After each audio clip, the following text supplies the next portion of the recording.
Welcome back to It Takes Two. So yeah, now we're inside the ice cave. Let's see if we can get out. So you can play it. You can play it. You can play as Ice Cody. And yeah, like the cutscene implied, we can now use our attraction for each other as an actual gameplay gimmick. There you go. See? All right. That's great. Boom. There you go. See? So basically, you and your partner has to time that together. There you go. Interesting. The whole is greater than the parts. Easy now, Magnet. You'll get back to her soon. What book did you lift that from? I think he's just joking about how the two magnets that they have desperately don't want to be apart and everything. Blah, blah, blah. That being said, Dweebs, magnetism is one of the fundamental laws of physics for a universe. For all we know, it might have some mysticalities that we just don't know about. Basically, what this turns out to is that now you can always attract, and you can even one of us can always carry the other on their back, right, like so. Oh, that's cute. So now I'm carrying Vanessa, and I just got us killed. There you go. See that? Well, you know what's interesting? When we actually double jump while she's on your back. No, I cannot double jump while she's on my back, which I can understand. Weight and all that shit. A lot of games do this. And Vanessa was actually going. Well, that's what I get for relying on you. So. Ouch! Wow. No, you guys have to understand. It's a joke. As a witty batter, I get. No, see. Where's the cooperation? No. See, no. See, here's the thing. No, Shiro. It's okay because it's my fault actually. Because you have to understand that when I first met Vanessa, she was a very shy girl. Most of her sense of humor came from me, and she even herself would say that I had a lot of influence on her. You know, like a lot of the sassiness that she has came directly from me being sassy to her and teaching her. But so basically, so it's my fault actually. But that's okay, Shira. But that's okay, Shira. That's okay. I love her just the same. Little do we know is that she's right behind Pedro. Like, No. She's sleeping right now. Actually, Dej, you're thinking too less. You have to think more comical. A frying pan should suffice. See the thing is, Deji. While I'm more of a nightly person, Vanessa's not. She prefers to go to bed early. Let me guess. She's a morning person. She's a morning person. Yes. The early bird got the worm. Yes. Yeah. A lot of people don't like waking up early in the morning. She actually loves waking up early in the morning. Actually. So yeah, it's perfect opposites. Yeah, basically. Well, the opposite. Well, Jova, it's like we've been learning throughout this entire ice level. Opposites do attract. Neither me or Alice are really day people. Look at the bright side. At least you're not like Lady Hawk, where one of you turns into a hawk during the day and the other turns into a wolf at night.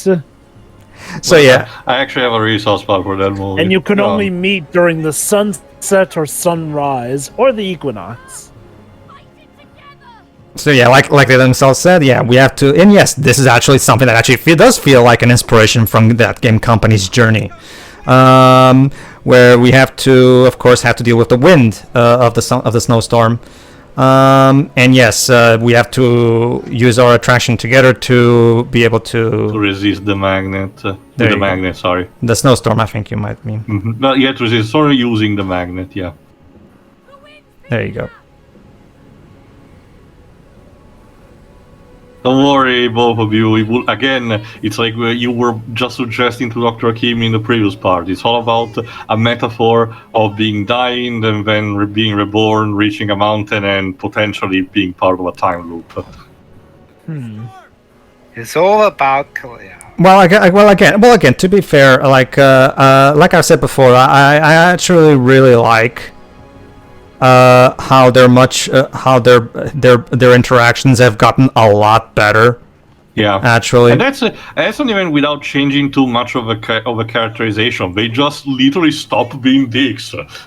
It's literally. It's just it's just a shame that we have to go through half of so much crap to get to this point. That's the problem. It does add in a bit here, where again, it is that unfortunate thing with the characterization. Feels like they didn't necessarily grow so much as, the dick switch was turned off.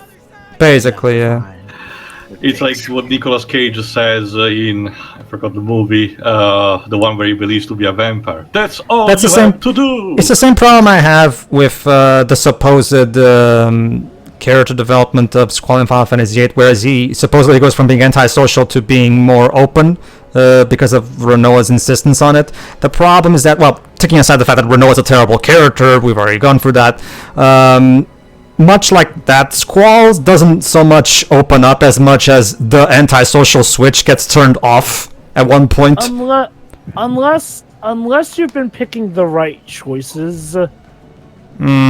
Sorry, Joe. I will argue that even with that, it doesn't really work for That's me personally. the thing, Jova. It's mostly tied also to the fact that the game's plot is, as we noticed, is not that much present because of different things that had to be cut or reworked in different way. What we have is a story that is a very short story that just gets stretched with some kind of padding here and there, but at the end of the day, it doesn't have much to actually work with.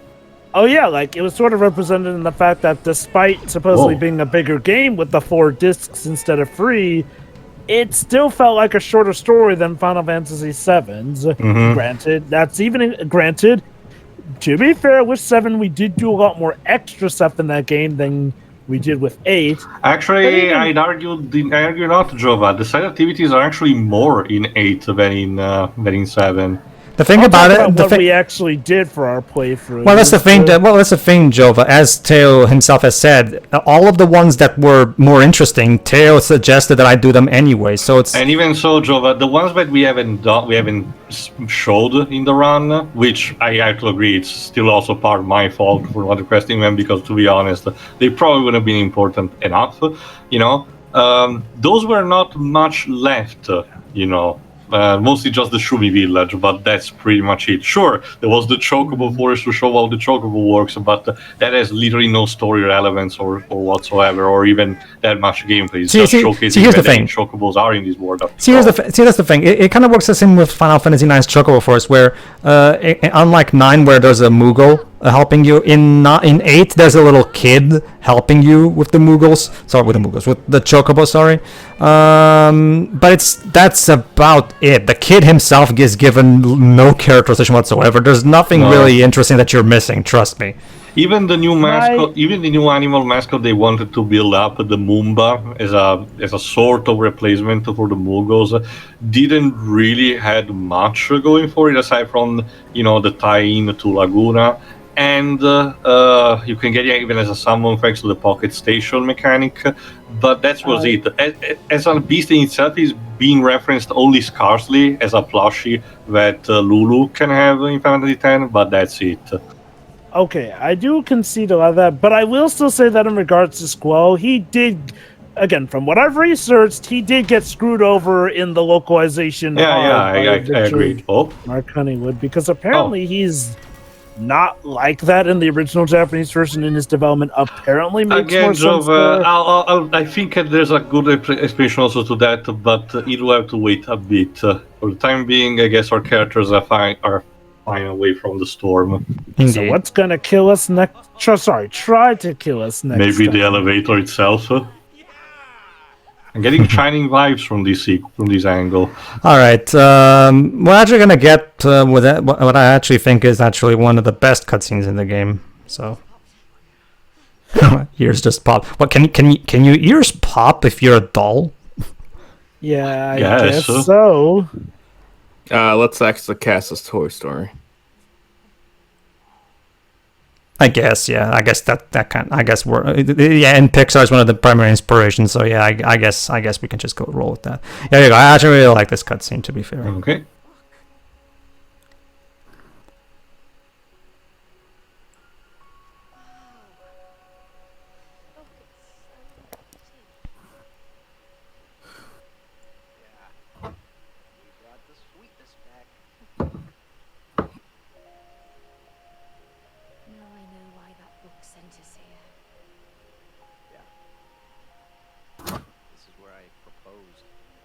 Oh. I was so nervous. I know. That's what made it special. Really?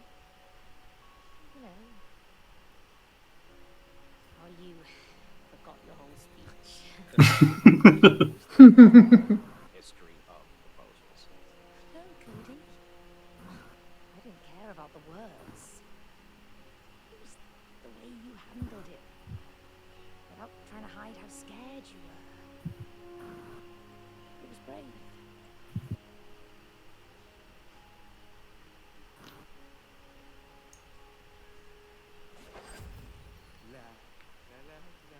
We were trying to have a You're moment. having a moment. Go you away! douchebag. What a beautiful moment you two. Well, that's the thing. He's appreciating how beautiful the moment is. That's the thing. Yeah, but you ruined it. It's a little less beautiful now. Well- Joseph, he's making a close-up every time Dr. King shows up a thing. Next level. Apparently. Also, I deliberately resisted an Aurora Borealis joke. Yeah. This time it's Good. me. Wait, Thank you. wait, what joke would you even do with Aurora Borealis? Steamed hams. Oh, right.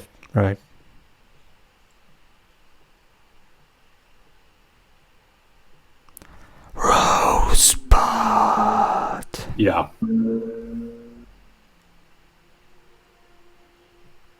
The snow globe's working again. I can only beg for forgiveness and pray you So- somehow. So basically, everybody, if you have something broken in your house, all you have to do is go into the magical alternate version of your world or house or whatever, and go for whatever level corresponds to that thing. Oh, there you go. Here's an actual picture of what they were talking about. There you go. We Who's there actually to had take the skis. picture? I'm guessing they asked Someone somebody. else, They asked It's somebody. common to ask, Jova. Yeah, it's common. So 2 down, 2 to go. So therapy session 3. What is it about? How do you find your purpose in life? Doctor, that's a very good question. Can we not? Oh, passion. thought- Okay, so we're taking the coward's way out. I thought you said our purpose was a lie. I mean, Like, damn. You see, knowing love is knowing the purpose of all. ah, Alright, that's good. There you go. AKA what she's winning their passions. Yeah. So what is Cody's passion is being a gardener. Never understood why. Well, I mean, I guess that's also the reason why they have some leaf motifs. at all. And secondly, you never really seemed to appreciate what I did. Oh, so now it's my fault? You see, this is why we can't live together. You see? That's why I gave up. I do see. But look what it did to your relationship. So the idea here is that they have to learn to respect each other's passions. And We know about Cody's passion, but what about May's passion? well, Jova, if that's for later. We'll find out what May's passion is later. But we already kind of had a garden level. I actually really like. Well, no, this is trust me, Tail. Like this one operates differently because, especially because of the gimmick that they give us. God, what was I gonna say? Oh, low blow, May, low blow. Damn. Thanks to my painstaking groundwork. Oh, really? Painstaking groundwork, huh? Look at these. Come on. Oh, that's probably something that should not grow. Use your head, and you will understand soon enough. My head? Whoa! God. There we go. Oh, Oh, sweet There you go. Jesus, no. So there you go. That's why Cody has a plant on his head. And support his passion. Because he's a With Really? what? Okay, cool. fertilizer. Watch where you point those things. You just watch your head. That's right. Okay. So Purple thing is blocking let's test these things out. Why not? So there you go. See, this is what I can do. I can use my head whip plant thing thing. to open this up, and she has a sickle attack to kill off the evil plants. It's literally shadows homing attack from Sonic 06. Basically. It's amazing. And now, our job is to clean Cody's garden of all the evil plants that have grown over, apparently. So A perfect symbolization of love. and no, but okay. To be fair, I will also say I actually do really like just like with the ice levels resolution. I actually think the resolution of this level is also really good as well because like I said, this is actually one thing that I will say that the game actually at the very least for this level specifically, the point that the game is making right now about the whole respect your partner's passions thing is something that I definitely agree with and can definitely understand. And the game will actually indeed have the characters actually reflect upon this and actually okay, I didn't understand why this was so important to you, but I do now. You know, like so the game will actually I will argue the game actually does indeed do this part specifically really well, but you guys will be able to make your own minds about that anyway. Again, not everything in this story is bad. There are genuinely good moments and points that they're all in the second half, as you guys can probably realize by this point. I mean, to extend that point, Pedro, it wasn't like everything in the first half was bad either. It's just that, well, okay, let's be honest. It's sort of about where the end of the first half is what ruins it for us in the first half. Like, there are some good moments in the first half, but they unfortunately feel like they go nowhere towards that's why sorry anything. that's why I'm much more that's why I'm despite the problems, which I already admitted anyway, that's why despite the plot being very, very, very flawed, and I've already said so as much, I'm not as I'm not as bothered and angered by it as Dwibs is, because I can see what Joseph was going for, and I can see he put a lot of effort into this. It was just misguided effort. Well, no, I mean, yeah, I was really, I was really pissed off. Sure. At all the stuff earlier, but I mean, to be honest, it's like with acting. I'd rather. I mean, I wouldn't want any extreme really, but if you had to give me an extreme, I'd rather have something that was just completely nuts and crazy over like, say, a really just like half-assed performance or like a no-ass performance even. Let me help you. I would rather have a plot that has a lot of effort with it but fails than a plot that doesn't even try, like something like the story of Sonic Forces, for example. It's just like I'd say it's hard for me to place what I feel about the plot here. I'll still take the plot of Sonic Forces probably, but the thing with this one's plot is like, I wouldn't say like it feels like they weren't trying, but it also feels like they weren't trying as hard as they could have, because like I said, for a plot that's talking about something as heavy as divorce and how it affects a child, the story doesn't feel like it has much to say, at least in the first half. It's more just about repeating the whole collaborate. Like, it's that simple with somebody who you've fallen out of love with. Spoilers, it's not that simple. And, you know, even here, while the story is getting better, it doesn't feel like it's trying to go all deep and complex with it as much as it wants us to think it is. It's more something about, remembering why we fell in love here and there. Like, I mean, again, let me go like this. I feel like if the plot wasn't demanding our respect as much as it clearly is, probably wouldn't hurt as much. But no. The plot clearly does want us to take it seriously. So when they kind of turn in a rather subpar, maybe a bit heavy, but I'll argue that fits. Go on. Subpar. Yeah. When they give us a rather subpar take on it, it feels, well, like a letdown. Again, because we've absolutely seen that Josef Fares can tackle some deep-seated issues very well. Granted, I've only ever seen A Way Out, but from what I've heard, Brothers: A Tale of Two Sons. Brothers is a much more simple character, like where it's just these two brothers trying to help each other go through a journey. So like it's much more simple in comparison to the other two games, to be fair. So it's much harder to get that wrong. You know? Okay. But A Way Out definitely did tackle some heavy subject material. Granted, okay, maybe we can't say that oh, he's absolutely the master, but again, it feels weird going from a way out to this. Like, maybe there's a reason for it.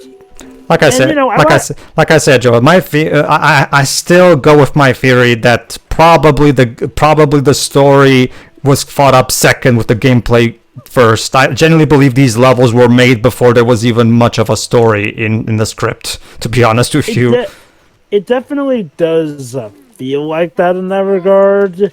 And look, thankfully the gameplay is here to absolutely salvage this. Like, no matter how bad the story may get, the gameplay was thankfully consistently grand, that I could see why people would buy this just for the gameplay alone. Like, I was about to mention, despite even if the whole subpar thing is a thing, as long if the gameplay is solid enough, it can potentially even justify playing on an arcade experience alone.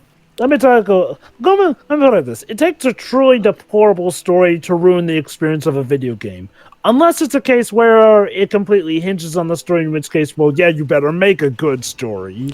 Let me use something like Beyond Two Souls as an example. Beyond Two Souls is a game that has that. Calling it gameplay is being too generous. So have this motorcycle sequence that you can't fail even when you're purposely trying to fail. As a result, Beyond Two Souls has nothing to. Yeah, it literally has nothing. No, let me finish. As a result, Beyond Two Souls has nothing to support itself on when its writing stumbles. When the writing stumbles, the whole game stumbles.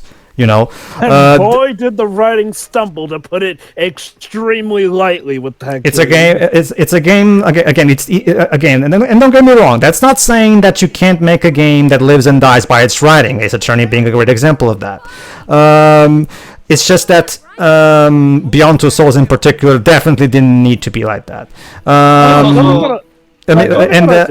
Let me just finish real quick. This game, on the other hand, while it has a lot of writing fails, like we've already discussed, at the very least it does have the great gameplay to fall back upon whenever that happens, which is something that we cannot say for other games. Go on, Joe.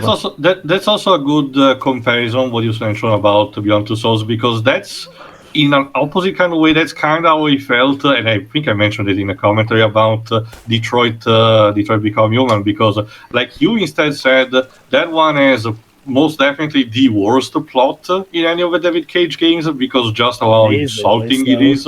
But I argue it has even the best of the gameplays so far. Well, didn't we all agree on that? It has definitely the most choices of all of his games, actually. No, that is true. That is true. But it's connected if I may, I recall our general consensus of it in our commentary being Detroit Become Human. Let me just. Yes, giant weed creature. Go on. Detroit Become Human is simultaneously David Cage's best and his worst. It's his best when it comes to the gameplay, but in pretty much everything else, it's his worst.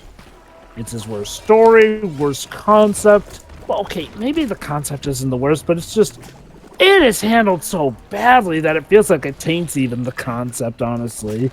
Like, yes, let's use robots as an allegory for slaves. Slavery, including with the actual, the trade line that they used to escape.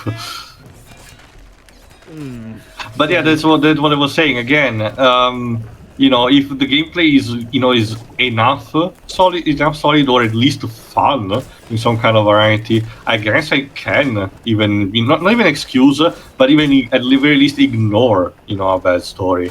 Let me put it like this with Detroit Become Human. The difference with something like this and Detroit Become Human is, like, I wouldn't argue it's the gameplay itself that's good. It's more so the gameplay and story become better for a third of it. And that is specifically with Connor and Clancy Brown's character. Which, as Pedro discovered recently to confirm his suspicions, it was something that even the actors themselves improvised going directly against David Cage's orders. Yeah.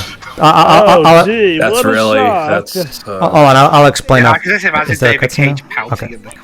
Oh, no, I was wondering if I was trying to see if there was a cutscene now, but I guess not. Okay, allow me to explain, everybody. If you want to know more details, I mean, I haven't seen all of Brian's playthrough on his channel of the Become Human. Brian Deckard, aka the actor who played Connor. He's a really cool guy, so check him out. Yeah. But I haven't actually seen his entire playthrough. But I have seen the clips that Salad Bar made in his recent Detroit is Bad video. So you can check that video if you want to see. First of all, it's a great review in general, and he also shows the clip itself. But according to Brian Deckard, both him and Clancy Brown did indeed improvise a lot of times against David Cage's indications. But David eventually relented because they turned out to be really good takes. So yeah, most of the great chemistry you see in that storyline, it's because of Brian Deckard and Clancy Brown. So lo and behold, I was right again. Originally, most of us thought it was the other writer and not just David Cage, meaning that each writer handled a different segment. But no, apparently it was a shared thing. Well, to be fair to you, that particular writer theory can also be true. It's just that we don't have any actual evidence that was the case. Okay. We still don't know if we could all come to the agreement that none of us believe that any of the genuinely good stuff came from David Cage. Trust me, Jova. As someone who's been following this guy since 2005, I know this guy so well that my nose immediately can smell something's afoot. Trust me, I know my David Cage writing when I hear it. Would you say you know him even better than you know M. Night Shyamalan? No. Oh, no, actually, no. Well, actually, Jova, I do know because Dwebs can verify what I mean. Because when me and Dwebs did and it's still in the channel, by the way, you can check that out, everybody. When me and Dwebs did our first impression vlog video thingy on The Visit, I was even saying in our video, there's no way he wrote this. No way, because the dialogue actually sounded natural. These characters were actually talking like people, And lo and behold, Jova, we did find out that most of the dialogue in that movie was indeed improvised by the actors. Shyamalan instead wrote the rapping line, which are much more understandable than the fact that he wrote them. But then we got to and to be fair, Split. Okay, well, Split is an interesting case because according to what we've learned that apparently he actually had the script for Split written right after he made Unbreakable. So that was that Unbreakable. So apparently that script that he used in Split was an old script that he had back when he was in his prime. But then Glass happened. And when it comes to Glass, okay. To paraphrase Backstroke of the West, that was M. Night Shyamalan's own masterpiece. Ugh. Anyway, everybody, tune in next time so we can... For more defoliage. Yes, for more defoliage. See ya. See ya. Yeah. Yeah.